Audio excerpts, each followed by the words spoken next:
very vividly as I'm rappelling down and I'm looking at the rock, and all of a sudden it's just reflecting really brightly back into your face. And it was a shock, because all that sudden that snow cone was only just 3 or 4 feet from my head.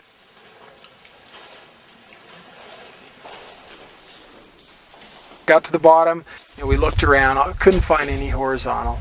At that point it was pretty late. We had to get out. I was one of the last ones, or I decided to be the last one out. Being that there were 7 of them, and it being over 200 feet, it took a while.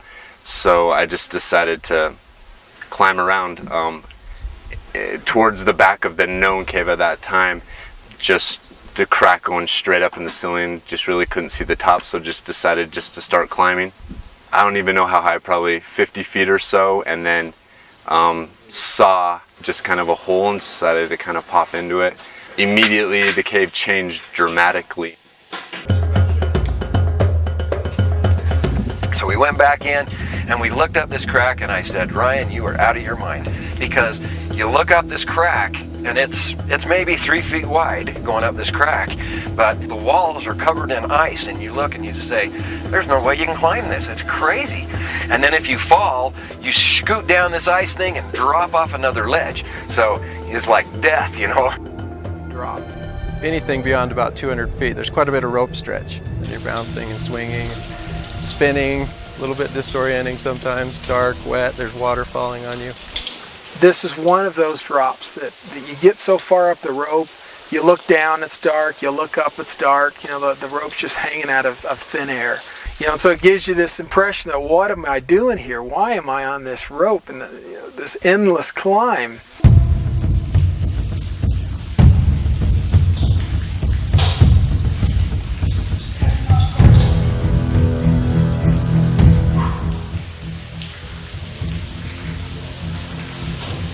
As I began to approach that edge, I knew I was getting close to the top, and as I looked up, I could see the rope didn't look the way it should.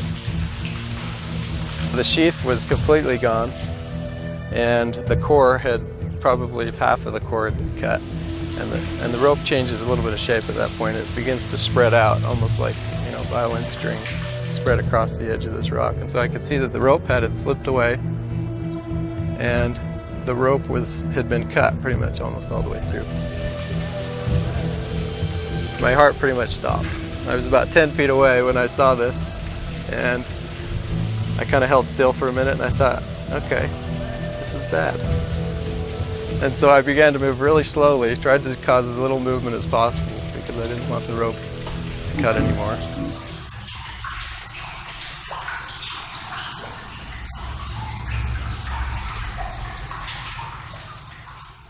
One of the greatest mysteries of our planet is the magical cycle of water. Rain pours down from the skies, nourishing parched vegetation. Evaporation drives water skyward. Spectacular springs convey great volumes to Earth's magnificent rivers. And mankind is intertwined in the complex and endless renewal of water. Perhaps the most amazing wonder about this great cycle is water's secret journey underground, where it can travel for hundreds of years before revealing itself on the surface again. Vast reserves of clean water are held within the rock in the Earth's aquifers. And to protect those precious resources, mankind must come to understand the body of our planet. For within that body lies an arterial network of pulsating flow. And deep within the veins of Mother Earth, there is trouble lurking. Trouble from our current activities. Trouble with actions we caused many years ago. And to safeguard our future, we must fully appreciate water as a renewable resource by tracing the water's path through our lives and our planet.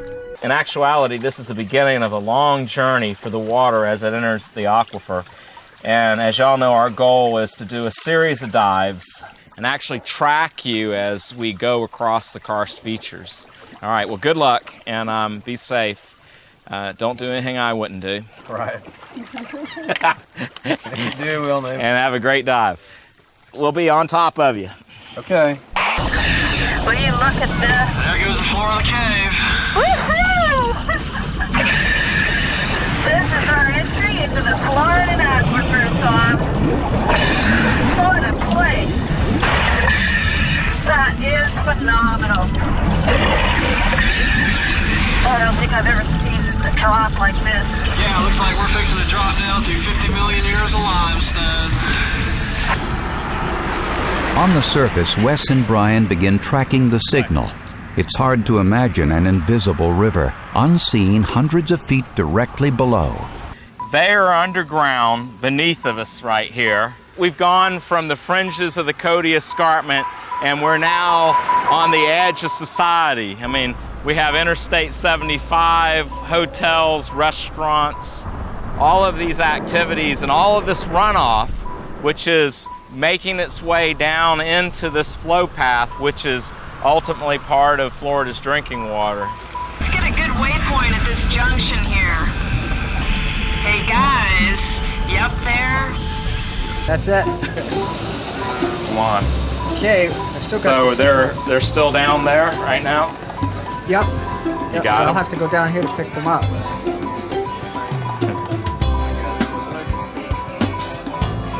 Yep. So they're right here.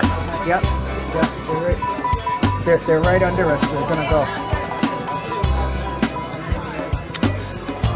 I think they're going this way. Excuse us. Underground survey in progress. They're heading towards the salad bar. They're headed towards the salad bar. Coming through a sinkhole. Yep. I think you can stop tracking them. I think we know exactly where they're coming up now, huh? I think so. Wow, how It's gonna beautiful. be right here. I hope when people see water's journey here in the Floridan aquifer that they take home with them in Nebraska or Texas or wherever they're at, that the same rules are in effect. Water lands on the ground, goes into the earth, travels, and is pulled back up for utilization. It's how we get our groundwater.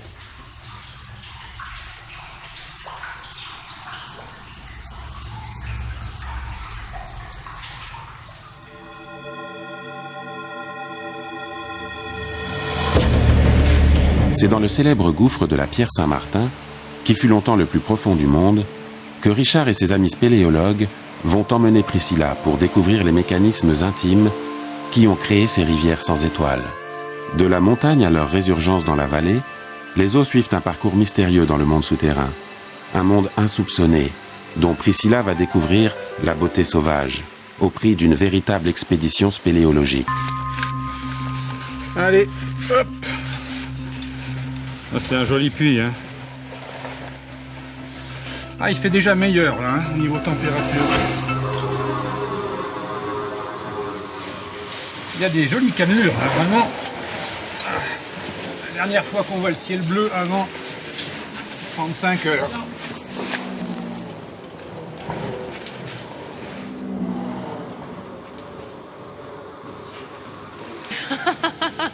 Parce que là, d'être pendu au milieu de rien, je me dis que si ça lâche, je me disais bon, qu'est-ce que je regretterais dans l'existence si ça lâchait là? Et je me disais rien. Je suis assez heureuse là, en fait. Alors là, on a 350 mètres de puits qui se suivent les uns à la file des autres. Hein. C'est une véritable cascade de puits, jusqu'à 355 mètres de profondeur. Ah, Priscilla, tête tourne pas. On fait quoi là? Hein? Comment sortir ça? Sortir de ton vin? Ah ouais, d'accord. Génial. Ça fait 2 heures que je souffle. Merci les spéléos.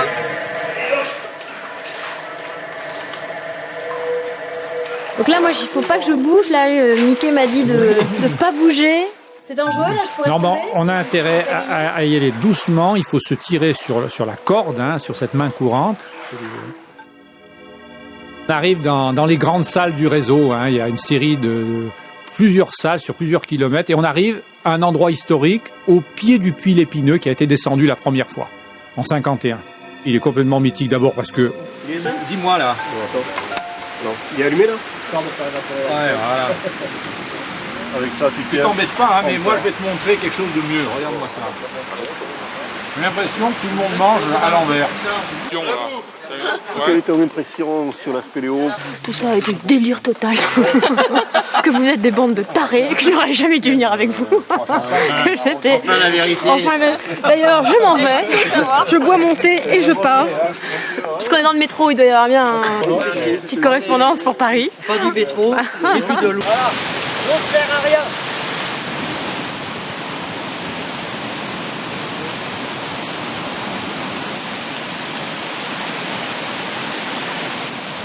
Priscilla, fais gaffe, hein, ne pendule pas sous la cascade, sinon tu vas te noyer. Ok, ok.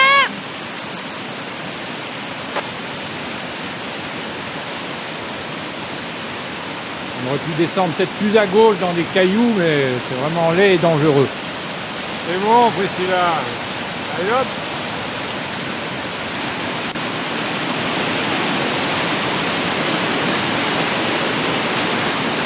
Ah, c'est impressionnant là. Quand on voit la salle, c'est monstrueux. Le mur qui est en face de nous, il fait 100 mètres de haut au moins. Ouais, c'est vraiment géant.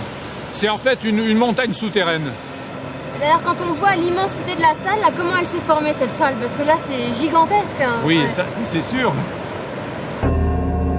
Après 40 heures sous terre, il est temps de penser à la sortie. Pour cela, il faut redescendre au fond de la salle de la Verna, qui communique avec la vallée par un tunnel artificiel. Creusé par EDF dans les années 60, le tunnel permet aux spéléologues de réaliser la traversée du massif. L'équipe de soutien est arrivée par le tunnel, avec de puissants projecteurs pour illuminer la Verna. Là, c'est un cadeau de pouvoir voir la salle de la Verna éclairée comme ça. C'est très rare pour les spéléologues. On a rendez-vous là pour la sortie avec des spéléologues géomètres. Ils ont un appareil très sophistiqué pour mesurer toute la salle en 3 dimensions.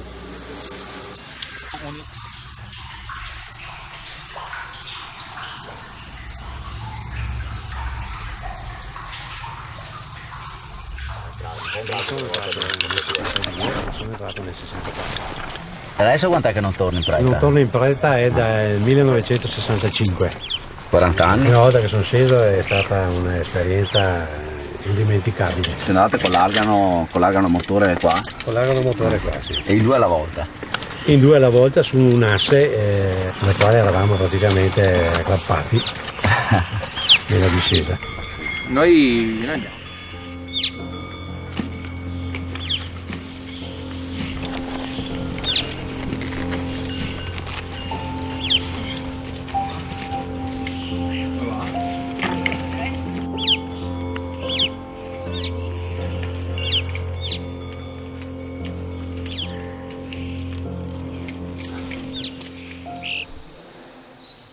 Mia mamma mi diceva che c'era questo buco così profondo. Un giorno io ho preso in mano il dizionario, no? E ho visto che la spruga era profonda 630 metri e era dedicata a Mussolini, a Biscio Mussolini chiamato.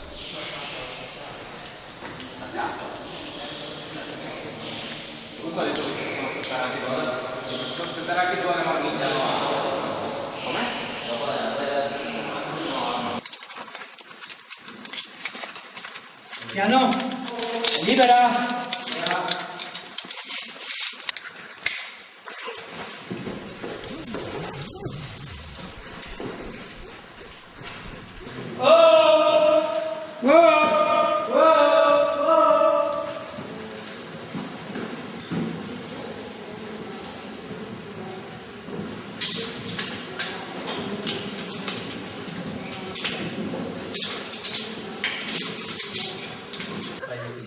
Quando sono arrivati qui per la prima volta? Questo è stato il fondo dell'abisso più profondo del mondo per più di 35 anni. C'è da dire però che questo non è il punto più profondo della preda. Io ero convinto che non avessero fatto il fondo vero e proprio. Non ci sembrava possibile che fosse solo quella via lì, la via conosciuta. Il punto più profondo è il fondo nuovo. Proseguiva nei pozzi poi che sono stati scoperti dopo. Qui siamo a 800. In verità il fondo del pozzo Verona è 70 metri più basso. Avevamo un tweet insomma, che arrivava quasi sui 1000 metri. Tutta la strada che hanno fatto, soprattutto penso la punta del 63, quando sono venuti giù, sono fatti un'esplorazione penso veramente incredibile. Nel 1963 era la grotta più profonda d'Italia e la seconda profondità mondiale dopo il Gouffre Berger. Pensare che se la sono fatta tutte in esplorazione con le scalette penso che sia veramente una cosa grande. Ma riconosciuto da tutti, era certamente a quel tempo la grotta più impegnativa, perché rispetto al Gouffre Berger era molto più impegnativa.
Within our bodies, there's a mind-boggling dimension, a paradox that has always fascinated and frustrated us. An elusive boundary, time, biological time. Deep within our cells, it determines the cycle of life and death, the transition from our days to our dreams. It ticks on, making and unmaking our bodies and affecting how we perceive the passage of time.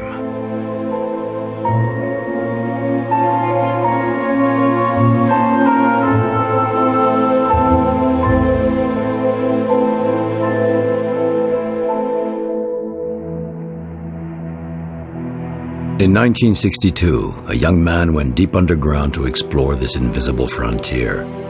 Michel Siffre spent 2 months down in an ice-cold cave with no clock. The only notion he had of time came from his own body's rhythms. At the end of the experiment, when he was pulled back up to the surface, he was nothing but a limp rag doll of a man. The Beyond Time experiment revealed something even more important. While Siffre was down in the cave, a member of the surface crew drew up a chart mapping his wake-sleep cycles, and that chart showed a remarkably constant curve. If we put the times of the day on one side and compare them to the daily shift in his sleep periods, we discover that, on average, Michel got off by half an hour per day.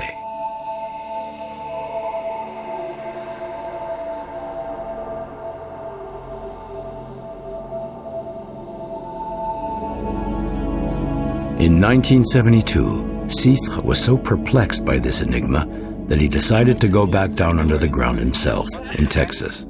He couldn't understand why his friends shifted into 48-hour cycles, but not him. Was it merely a question of time or of the individual? If he stayed isolated underground longer than the first time, would he go from a 24.5 to a 48-hour cycle as well? So even though he swore after Scarasson that he'd never do it again, he now began preparing for another isolation experiment, this time for 6 months. This time, Michel enjoyed all the comforts that were lacking in the Scarasson cave, a freezer, and the same prepared meals as the Apollo 12 mission crew. There were more tests, physiological, psychological, temporal, and cognitive. His body was riddled with sensors and monitored round the clock: heartbeat, brain waves during sleep, urine analysis. A rectal probe took constant readouts of body temperature. The days were monotonous, but nevertheless pretty busy. At the end of the experiment, Michel Siffre was able to confirm that the circadian rhythm isn't rigidly set. His cycles went from 24.5 hours to 28. Apparently, age has an effect on our biological clock. That being said, he never reached the long 36 or 48-hour cycles like some of his speleonaut friends. It seems some people's biological clocks are more rigid than others. As we grow older, our biological clocks are thrown off balance and our sleep patterns change. In late 1999, at the age of 60, Michel Siffre became the guinea pig of one last experiment to investigate a question that had been eating away at him: the effect of aging on his internal clock. Allô? Bon. In fact, the biological clock has an influence on our lifespan. Apparently, it is programmed for a specific number of cycles, and once the countdown has ended, we die. Man doesn't understand time. The greatest philosophers and mathematicians have examined the question, what is time? Personally, I have no idea. I've lived almost a year beyond time, outside of physical time, in a microcosm of darkness where time doesn't exist. During those 3 experiments, I tried to understand what time was, and I came up empty-handed. Today, I haven't a clue what this thing we call time really is.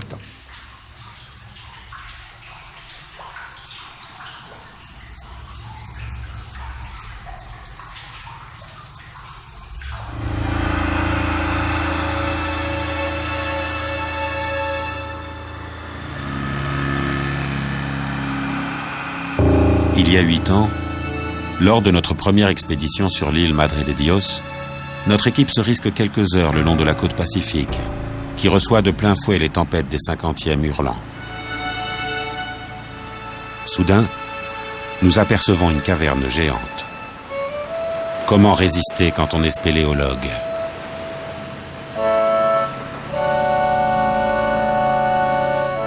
De toutes les grottes que nous venons de découvrir, c'est la plus vaste. Elle pourrait même contenir Notre-Dame de Paris. Et ce que nous y trouvons dépasse l'imagination.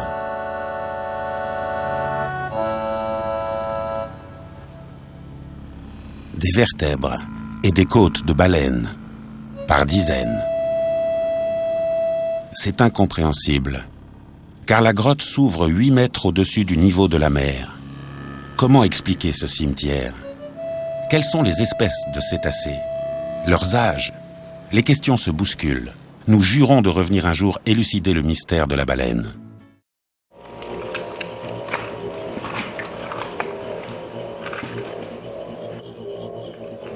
Il y a des coquillages. Regardez. Oh la vache, qu'est-ce que c'est? Des peintures. Oh la vache. Là-bas aussi. Là aussi. Il y en a partout. Regarde. Allume par là-bas.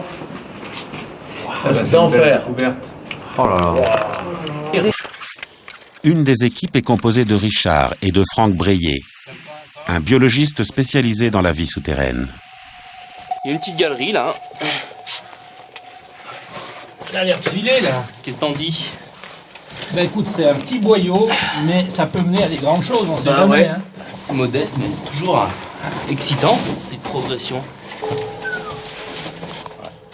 C'est joli, hein, c'est bien creusé. Il y a beaucoup des veines là. Des veines de calcite. Voilà. Calcite. Ouais. Donc ça veut dire quoi? Ah ben c'est un calcaire d'abord qui est ancien, il est de la fin de l'ère primaire, il a presque 300 millions d'années, et puis il a été comprimé, il y a des fissures de cisaillement, de tension, qui se sont remplis de calcite. D'accord. Parce qu'autrefois, c'était des sédiments marins, hein, c'était des coquilles de crustacés, des coraux qui se sont entassés. On est dans du vivant, hein, ouais. Complètement. Étonnant. Une petite progression en galerie elliptique, là, aussi. Et ça donne au plafond, là. Regarde, Franck, là, ces concrétions sont vraiment curieuses. Hein. C'est pas des stalactites habituelles. Elles sont toutes un peu vermoulues. Il y a des algues ou des bactéries qui ont l'air de la...